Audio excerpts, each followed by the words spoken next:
이 땅에 와서 하나님의 나라를 선포한 것처럼 너희도 내게 보고 들은 바를 기억해서 나아가서 하나님의 나라를 전파하라는 것입니다. 그래서 명하시며 여행을 떠나라 합니다. 우리는 요즘에 선교 여행, 단기 선교 여행, 장기 선교 여행을 떠나라고 합니다. 어쨌든 우리는 떠납니다. 그래서 그 과정 속에서 그러면 여행을 떠나는 데는 뭔가 준비해야 되는 것이 필요하지 않을까라는 것이요. 당연히 여권도 필요하고 내가 내 몸을 보호하거나 내 몸에 필요한 허용들을 다 바리바리 써가지고 큰 캐리어에 싣고 가게 되는 겁니다. 그런데 오늘 주님께서는 어떻게 이 말씀을 하시는가? 지팡이 외에는 양식이나 배낭이나 전대의 돈이나 아무것도 가지지 말라라는 말을 쓰게 됩니다. 10만 신고 두 벌 옷도 잊지 말라 하시고, 아마도 그 금방 가까운 지역에 가면서 가기 때문에 그런 것은 아니겠는가라는 표현을 쓰게 됩니다.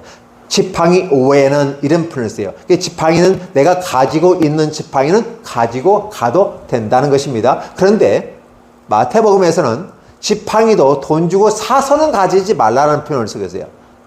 그러니까 이것도 삶의 현장 속에서 필요한 부분이기 때문에 준비해야 하지 않을까요? 라고 말하지만 내가 갖고 있는 것에 대해서는 괜찮았지만 선교 여행이라는 이름으로 돈을 주고 사는 것은 합당치 않다라는 부분입니다.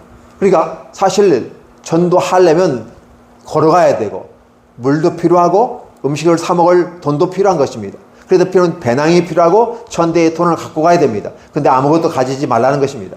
신발도 한 짝만 그냥 신은 거 갖고 가라는 거예요. 옷도 두 벌로 또 입지 말라. 이런 표현을 쓰게 됩니다.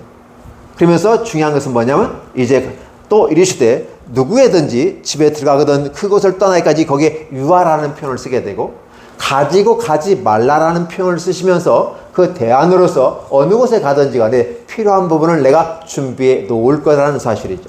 그래서 내가 하나님의 나라를 복음을 전파할 때 그가 너희를 즐겁게 맞이하고 너의 말을 듣고 그가 회개하고 돌아온다면 그런 돌아온 거에 대한 자신의 반증으로서의 너희를 대접하게 될 것이다. 너희는 거기서 먹고 거기서 쉬라. 그리고 거기 떠날 때까지 거기에 머물라.